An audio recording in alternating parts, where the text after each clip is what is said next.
Okay, good morning and welcome back to the channel.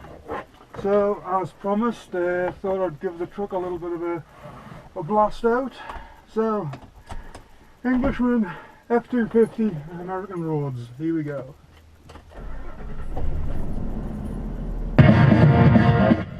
Let's just turn that down, don't want to strike on the old YouTube channel.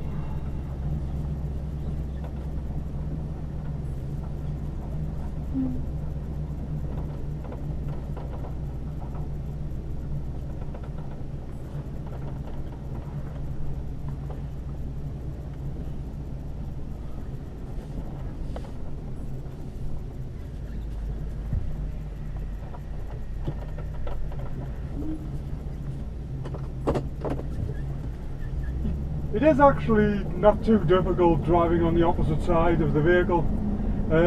You'd settle into it pretty quickly, driving on the opposite side of the street and everything. It's, for me at least anyway, it's like somebody just flips a switch and everything just switches over to the opposite side. So, for the most part, other than the roads being nice and straight in most places, it's not that different from driving in the UK.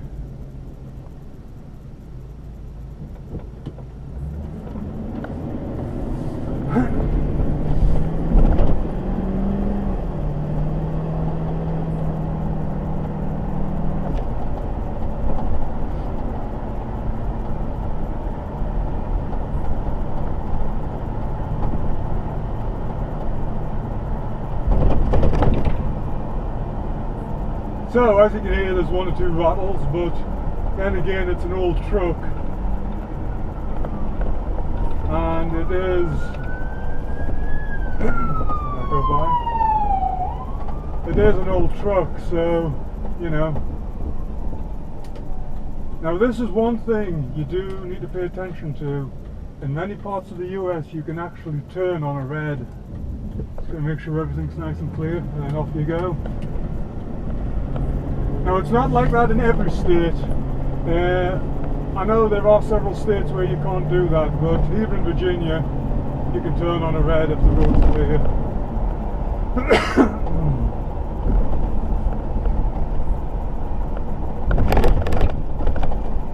I love these big old trucks. You know, they are very, very easy to drive. One thing you got to get used to is the not so much the width, it's the extra length. Oh, there's a nice old Ford Bronco there.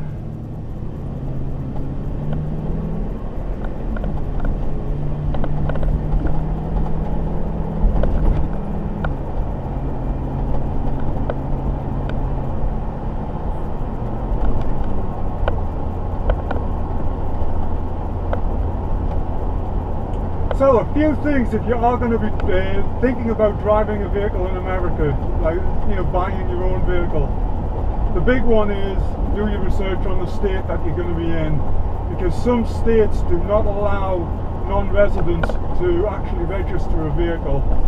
Here in Virginia you can. I'm not a resident here, but I've registered this no problem whatsoever. But, and here's the catch, you have to have registered through a residential address or a business address. Now, that wasn't too bad for me because my buddy just lets me use his address. But just be aware of that. Insurance as well. Insurance is not too difficult to get a hold of. This one's costing me $200 a month, which for a non-resident and driving on an international license, I think, you know, pretty good.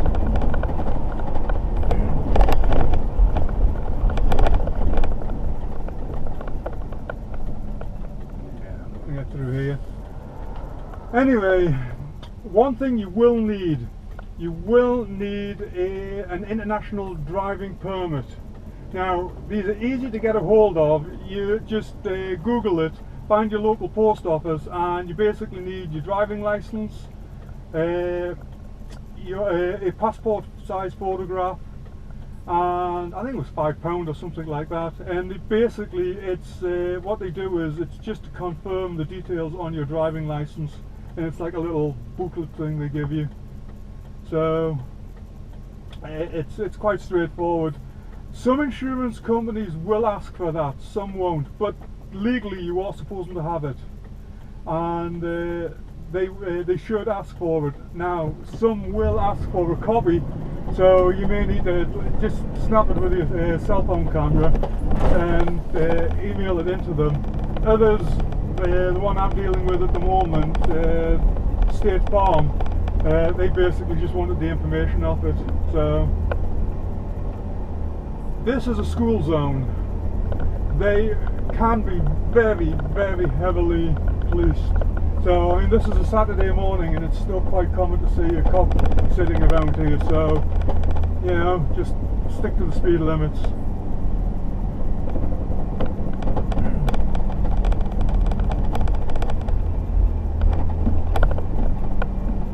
Even if locals are coming speeding up behind, it's like, you know, if they want a ticket, let them get the ticket. There's 825.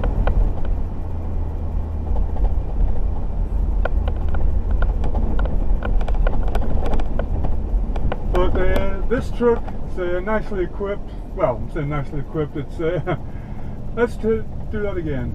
This truck here, it's a very basic truck, hand cranked windows and everything, but it does have very good air conditioning, which is something you probably will need in a lot of places in the summer, especially here in Virginia, because not only do you have the high temperatures, but you also have very high humidity, and the humidity can be punishing. So, you know, aircon is a good thing to have.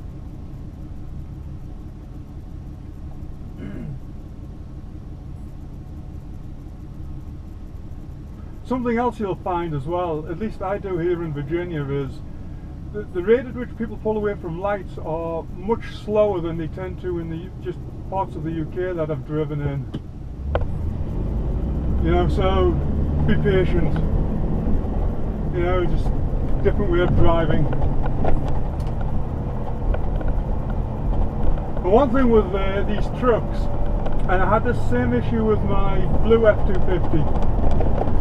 The mirrors on them suck compared to what I grew up with in Europe. So you get used to looking over your shoulder a lot. Yeah, I ain't gonna make that gap. I'm turning right here, but yeah, have to wait for the light again. There are a lot of lights around here.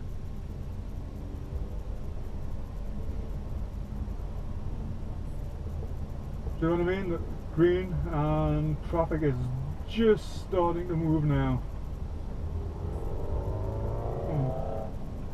Come on, people.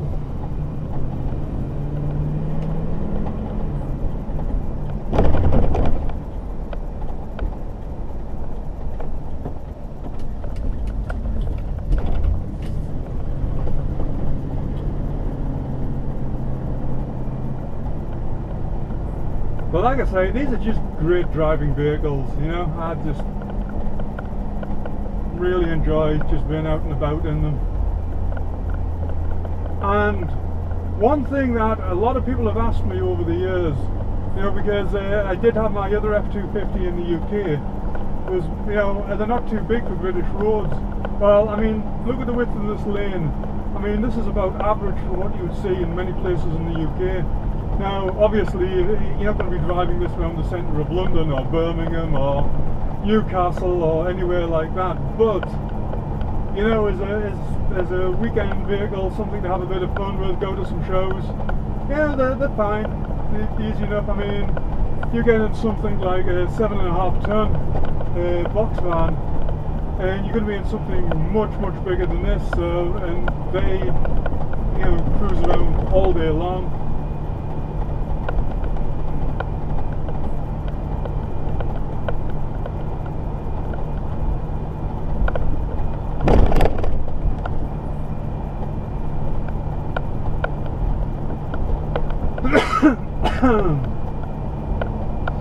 Yeah, I am coming down with something. I've been coughing a lot today.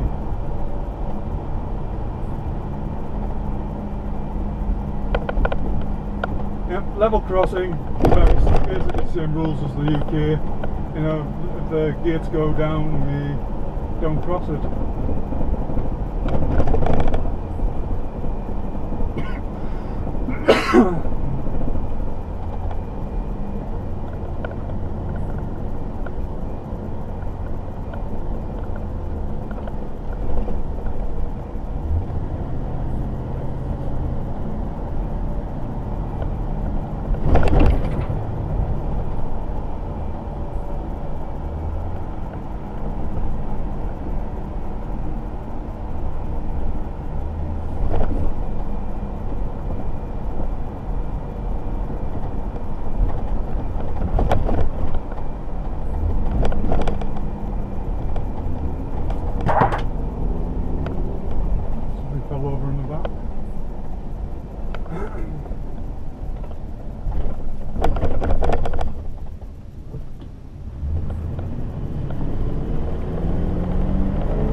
This has the 5.4 litre overhead cam Triton motor, and they pull really well, especially when you get up the higher RPM.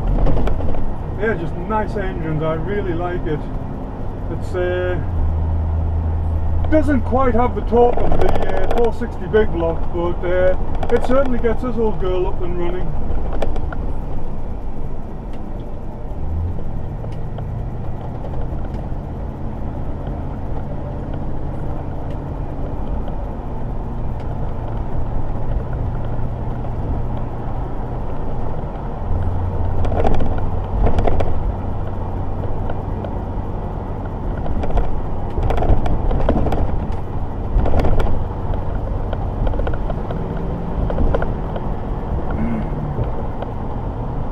This is something that you will see a lot here, and that is just groups of traffic bunched together.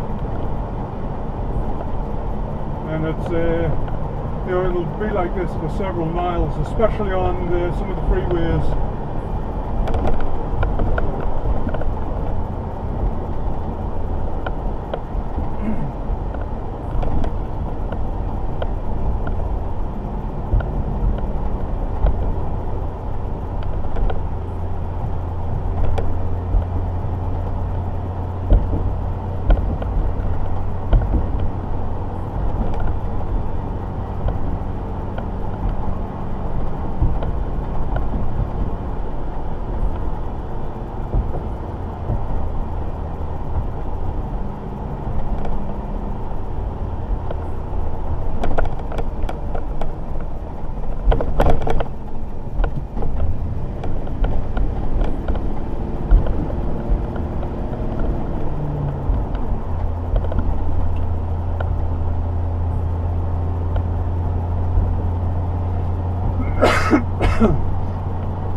Trucks are just, this thing just runs nice.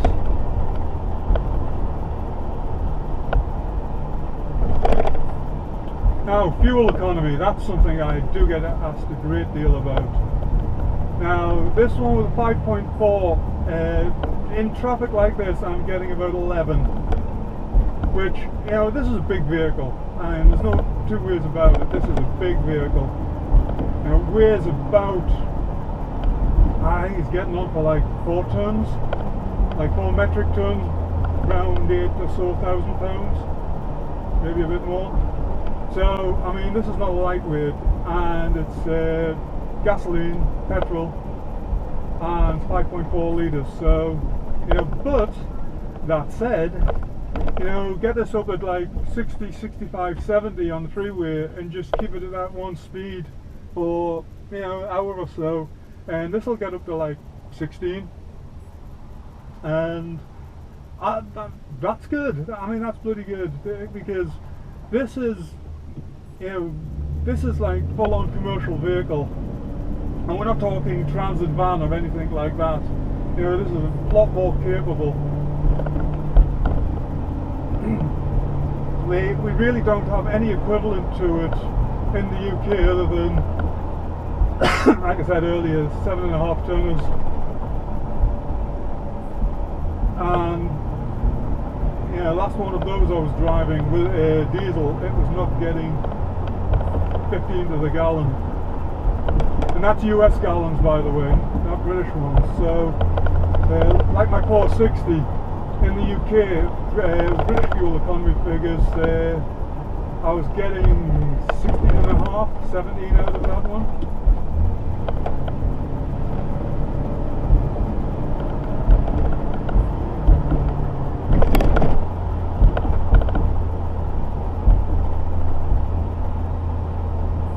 Compared to, I think it was 14 here.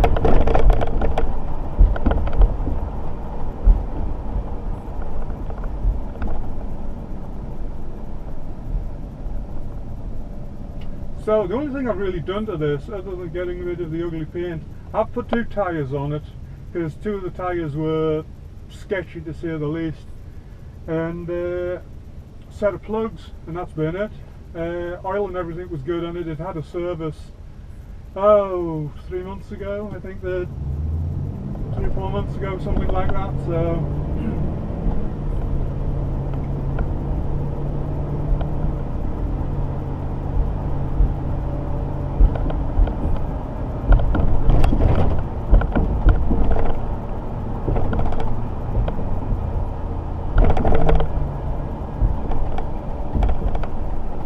that is something you get used to.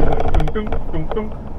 There's a lot of roads in this area in particular, they have expansion joints in them, and that's what you're hearing.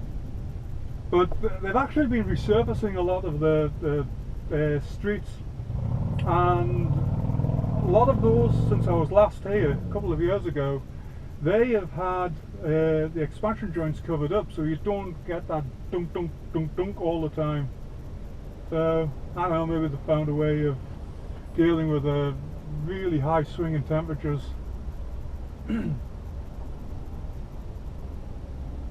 That truck on the other side, that box van just going up there, that's the British equivalent to these. That's our closest, that type of vehicle.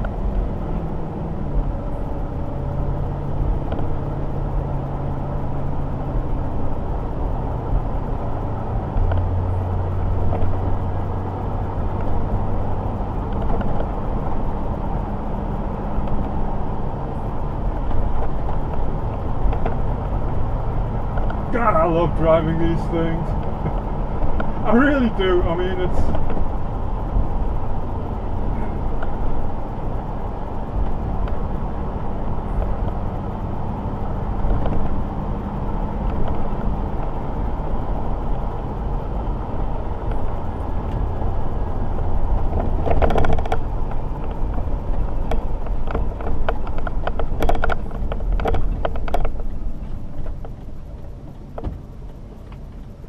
Something else that takes a little bit of getting used to, placement of traffic signals.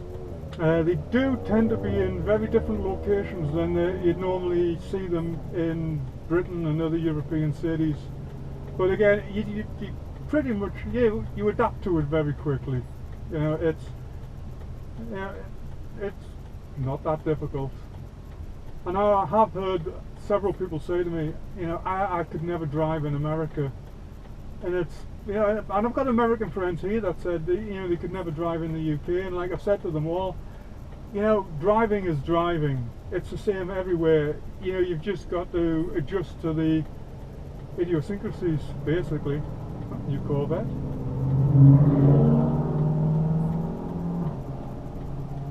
And that's all you're doing. You're not changing the fundamentals. Yeah, I'm sitting on the opposite side of the vehicle. But,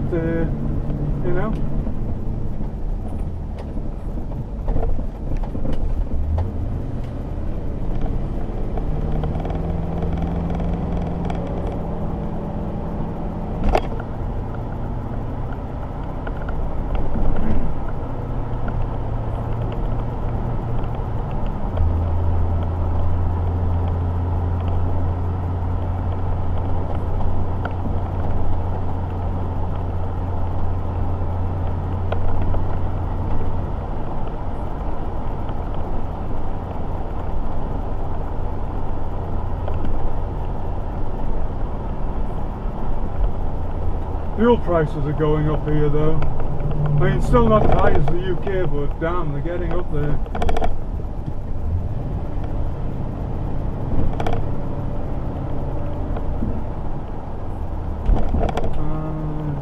Here we go.